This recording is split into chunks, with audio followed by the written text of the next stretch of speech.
Today we're going to show you how to make cucumber salad. Great for the summer, nice and refreshing, cool, especially after you put it in the refrigerator. So what are we using? I'm going to be using a knife.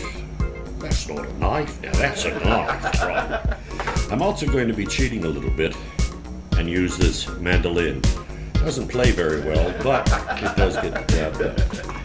Here's some other things you're going to need. 2 good-sized cucumbers. I've already washed these off in the sink, just plain water, and rubbed them down.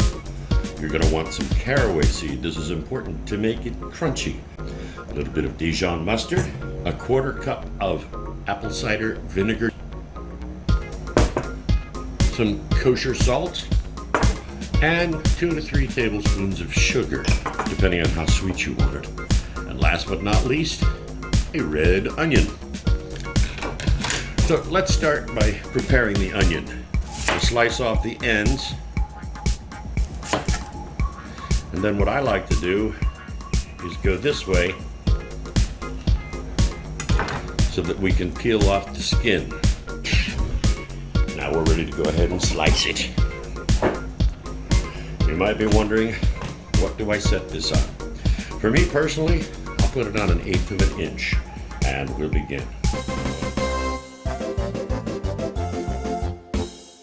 Now, this is where the magic starts to happen. Before we do anything, we want to put our dry goods up top, okay?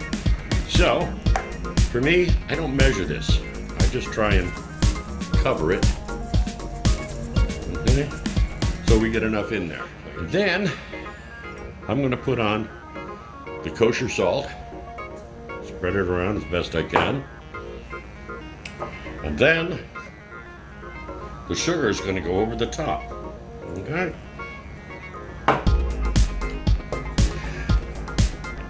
And I'm going to mix in just a little bit of the Dijon mustard.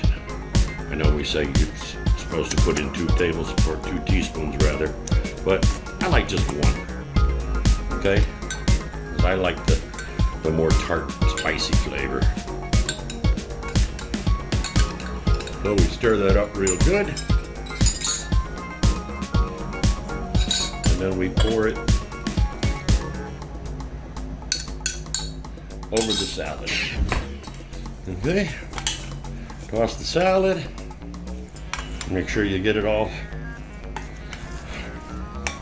pretty much covered so that it all gets the vinegar and the mustard. Now some people like to put pepper in it too.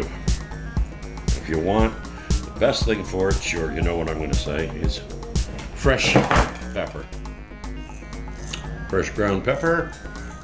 1, 2, 3, 4, 6, 7. Not too much, because you really don't want a lot of that, just enough to kind of flavor it up. Okay. I'm going to mix this just a little bit more. I kind of like to separate the cucumbers too, so that they get as much of the vinegar on there. Now what the sugar and the salt does, along with the vinegar, is it makes your cucumbers and your onions crunchy after a while, just kind of like pickles. Another thing I do sometimes, if I'm in a hurry to get this ready, I'll pour over just a little bit of pickle juice. How much? I don't know, because I never measure it. Sorry. But the pickle juice kind of gets the brine started. This is just about ready to wrap up. Okay? Now, I have bowls that come with tight-fitting lids. You can use saran wrap if you don't have lids for your bowl. But don't use aluminum foil. It won't have the same effect. So make sure you have plastic wrap, okay? And the nice thing about this video is you can hit rewind and say, how did he do that? Yeah, you can hit rewind and watch it again and again and again. Or you can fast forward and say, enough of this crap. Either way, there you go. I'm going to put on my tight-fitting lid, and I'm going to stick it in the refrigerator. Minimum of 2 hours. Overnight is even better. The longer you let it sit, the crispier your cucumbers will become. And there you have it. Enjoy.